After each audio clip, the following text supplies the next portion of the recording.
फिर पर में देखते हैं। पर में है सिद्ध करे कि यदि किसी त्रिभुज की एक भुजा के समांतर अन्य दो भुजाओं को भिन्न भिन्न बिंदुओं पर प्रतिच्छेद करने के लिए खींची जाए तो ये अन्य भुजाएं एक ही अनुपात में विभाजित होती है। तो हम त्रिभुज बनाते हैं। देखिए पहले थ्योरम को देख लेंगे कि कहता क्या है। ये ABC एक क्या है? त्रिभुज है। कहता है कि किसी त्रिभुज की एक भुजा के समांतर, तो इसमें कोई भी एक भुजा के समांतर हम लोग ले लेंगे। तो मान लीजिए ये ले लिए D और ये क्या हो गया E। तो ये किसके समांतर है? किसके समांतर है? के। तो इसको यहाँ पे मानेंगे, माना कि ABC एक त्रिभुज है। ABC एक त्रिभुज है जिसके भुजा BC के समांतर DE है, जो AB व AC को D और E पर काटती है। D और E पर काटती है। तो अब देखिए इसमें हमको सिद्ध क्या करने के लिए कह रहा है? प्रूव दैट हिल्स पैमा का नाम है कि आधा भुजा बट्टे बराबर होगा आधा भुजा बट्टे। आपको एग्जाम में ये पैमा ना दे करके ये भी कहेगा कि मान लीजिए कि ABC एक त्रिभुज है। ABC एक त्रिभुज है जहां भुजा BC के समांतर DE कोई रेखा है जो AB और AC को D और E पर काटती है। तो सिद्ध करे कि AD बट्टे DB बराबर AE बट्टे EC है। तो यहाँ पर ले लेंगे AD बट्टे DB बराबर AE बट्टे EC, AE बट्टे EC। इसके बाद जो करते हैं हम लोग रचना में लेंगे, ध्यान दीजिएगा। क्या करते हैं? E से AB पर लंब खींचते हैं, ध्यान रखिएगा। E से AB पर लंब खींचते हैं और D से AC पर। तो D से मान लेते हैं DM लंब क्या है? AC है। और E से जो है EN लंब क्या है? AB है। तो देखिए और फिर क्या करते हैं? B को E से और C को D से मिला देते हैं। ये सबको हमें कहां लिखना है? रचना में। तो देखिए रचना में लेंगे D से DM लंब AC तथा E से EN लंब AB खींचते हैं, AB खींचते हैं तथा B व C को B को और C को B को किसे मिला दिए? C को किसे मिला दिए? से। तो यानी कि B व C को E व D से मिला देते हैं। अब हम लोग प्रूफ करते हैं थ्योरम को। प्रूफ देखिए इसमें ध्यान रखना है कि ADE त्रिभुज ये दो बार आएगा और नीचे जो हम लोग लिए हैं एक बार आएगा DBE और एक बार कौन आएगा? DCE। मतलब ऊपर वाला ADE दोनों में आएगा, नीचे वाला में एक बार आ जाएगा आपको DE और B और एक बार आ जाएगा आपको, ध्यान रखिएगा इस तरह से DE और C। जो ये नीचे दो रेखाओं को जो हम मिलाए हैं, देख रहा है ना, दो बिंदुओं को, ये दो त्रिभुज बनेगा। तो लेंगे त्रिभुज ADE में, त्रिभुज ADE में एक बार पहला बार लंब लेते हैं। DM लंब क्या है? AC। तो DM लंब AC है, DM लंब AC है। तो इसीलिए त्रिभुज ADE का क्षेत्रफल, ADE का क्षेत्रफल, तो त्रिभुज का सबसे आसान सा सूत्र कौन होता है क्षेत्रफल के लिए? 1/2 गुने आधार गुने शीर्षलंब। तो 1/2 गुने आधार गुने शीर्षलंब, आधार गुने क्या हो जाएगा, शीर्ष लंब। तो या त्रिभुज ADE का क्षेत्रफल, ADE का क्षेत्रफल बराबर 1/2। अब देखिए कि ये भुजा जो है त्रिभुज ADE के लिए है, DM लंब क्या है, AC पर। DM लंब क्या है, AC पर। तो लंब ये है, गौर से देखिए। तो आधार हम लोग क्या ले लेंगे, AE। आधार क्या ले लेंगे, तो लीजिए, तो ये हो जाएगा AE गुने शीर्ष लंब क्या है, DM। शीर्ष लंब क्या है, इसको क्या मान लेंगे, समीकरण 1। पुनः अब लीजिए नीचे वाला त्रिभुज ले रहे हैं, क्योंकि अगर लंब इधर से लिए हैं, देखिए मिस्टेक नहीं होगा अगर इस चीज को देखिएगा। तो लंब अगर इस साइड में लिए हैं तो त्रिभुज भी हमको इस साइड वाला लेना होगा, यानी कि DCE। कौन सा त्रिभुज लेंगे, DCE। तो देखिए त्रिभुज DCE में, त्रिभुज DCE में, और ये दोनों का आधार एक ही है, तो लंब दोनों का क्या होगा, सेम होगा। तो अब देखिए यहाँ पर क्या हो जाएगा, DM लंब AC है। DM लंब क्या है, AC है। तो इसीलिए त्रिभुज DCE का क्षेत्रफल, DCE का फार्मूला एक बार लिख दिए हैं, 1/2 गुने आधार गुने इसी का उपयोग करेंगे। तो देखिए 1/2 गुने आधार इसका क्या होगा, CE। आधार क्या होगा, दूसरी बात अगर भूल जाइए तो देखिए AE लिए हैं तो ठीक हमको दूसरा क्या लेना होगा, EC। तो हम लोग E लेंगे और लंब दोनों में क्या होगा, समान होगा।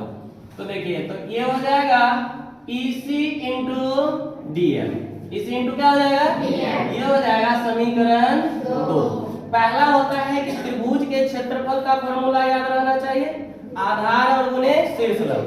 दूसरा है कि समीकरण 1 में 2 से क्या करते हैं, भाग दे देते हैं। तो लीजिए समीकरण 1 में 2 से भाग देने पर, 1 में 2 से भाग देने पर, तो बराबर के इधर वाला इधर लिखेंगे और उधर वाला। तो पहला देखिए क्या है समीकरण 1 में, त्रिभुज ADE का क्षेत्रफल, ADE का क्षेत्रफल, और बट्टा में हो जाएगा त्रिभुज DCE का क्षेत्रफल, DCE का बराबर 1/2 गुने क्या है, AE और इंटू क्या है, DM, और बट्टा में 1/2 गुने इसमें क्या है देखिए तो EC, और इंटू में क्या है, DM। इंटू में है, ये कट गया, ये दोनों क्या हुआ, कैंसिल हो गया। तो देखिए त्रिभुज ADE का क्षेत्रफल, ADE का, और बट्टा में क्या हो जाएगा, त्रिभुज DCE का क्षेत्रफल बराबर क्या बच गया यहाँ पर, AE/EC। आधा क्षेत्रफल में आपको जो है यहीं पर क्या होता है, सिद्ध हो जाता है। फिर सेम कार्य करेंगे, इतना अगर बढ़िया से याद है तो समझिए सेम कार्य होगा, सिर्फ नीचे वाला त्रिभुज क्या होगा, बदल जाएगा। और क्षेत्रफल में काफी आसान लगेगा, नहीं तो पूरा देखिएगा तो थोड़ा भित्ता से नापिएगा तो लंबा तो लगेगा, समझ रहे हो ना।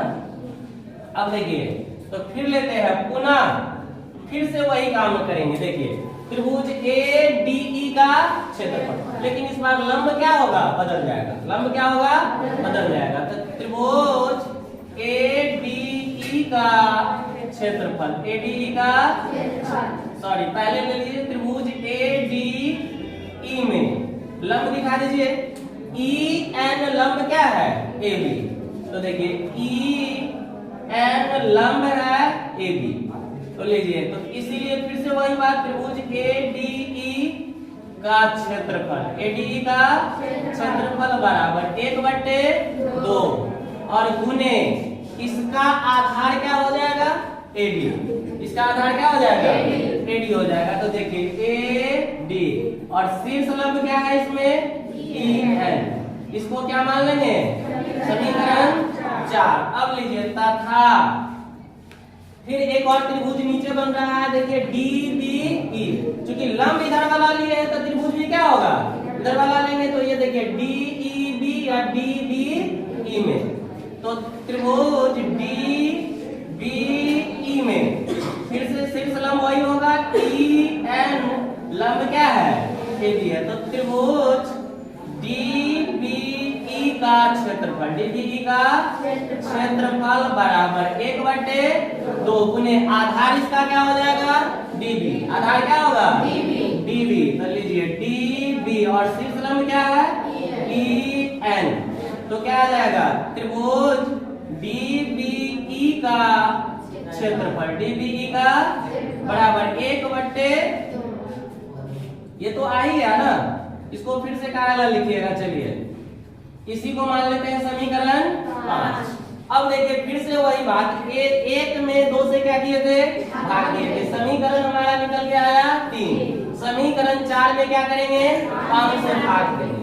तो समीकरण 4 में 5 से भाग देने पर, 5 से भाग देने पर तो क्या आ जाएगा, यहाँ देखिए 4 ये है ना, त्रिभुज ADE का क्षेत्रफल, त्रिभुज ADE का, अब बट्टा में क्या आ जाएगा त्रिभुज DBE का क्षेत्रफल, DBE का बराबर 1/2 गुने इसका देखिए तो क्या है AD और इंटू EN, और बट्टा में आ जाएगा 1/2 गुने इसका क्या है DB और इंटू में EN है। 1/2 से 1/2 क्या हुआ और देखिए यहाँ पे EN से EN क्या हो गया, तो क्या बचा त्रिभुज ADE का क्षेत्रफल, त्रिभुज ADE का क्षेत्रफल, त्रिभुज ADE का क्षेत्रफल, और बट्टा में फिर क्या आएगा त्रिभुज DBE का क्षेत्रफल, DBE का क्षेत्रफल बराबर, देखिए यहाँ पे कट करके क्या बच रहा है AD/DB। तो लीजिए AD/DB। और एक चीज देखिए, ये दोनों त्रिभुज में आधार दोनों का क्या होगा सेम है। वैसे आधार इसको माने हैं लंब के आधार पर, लेकिन दोनों त्रिभुज बना हुआ एक ही आधार पर है। और 9th के थ्योरम में हम लोग पढ़े थे कि एक ही आधार पर बने हुए त्रिभुज के क्षेत्रफल हमेशा क्या होते हैं समान होते हैं। तो क्या आ जाएगा त्रिभुज, चूंकि त्रिभुज DBE का क्षेत्रफल बराबर हो जाएगा त्रिभुज DCE का क्षेत्रफल, त्रिभुज DCE का क्षेत्रफल। तो अब देखिए, तो इसीलिए त्रिभुज ADE का क्षेत्रफल और बट्टा में त्रिभुज DBE है, उसके जगह पे हम क्या लिख सकते हैं DCE का क्षेत्रफल लिख सकते हैं। तो त्रिभुज DCE का क्षेत्रफल, DCE का बराबर, अब देखिए क्या आया हमको AD/DB, इसको क्या मान लेंगे समीकरण।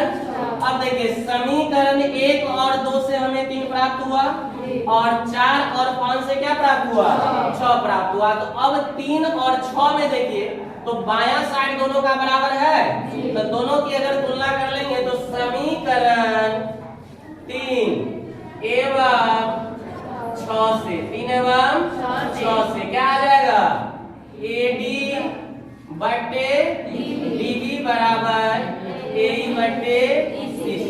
यही हमारा क्या है थेल्स प्रमेय है, यही हमारा क्या है थेल्स प्रमेय है। सिद्ध करना तो हमारा यही था। अगर स्टेप बाय स्टेप हम लोग देखेंगे कि पहले तो ये दोनों बार ये त्रिभुज आएगा ADE, उसके बाद जिस लंब को लेंगे उस तरफ वाला त्रिभुज ले लेंगे।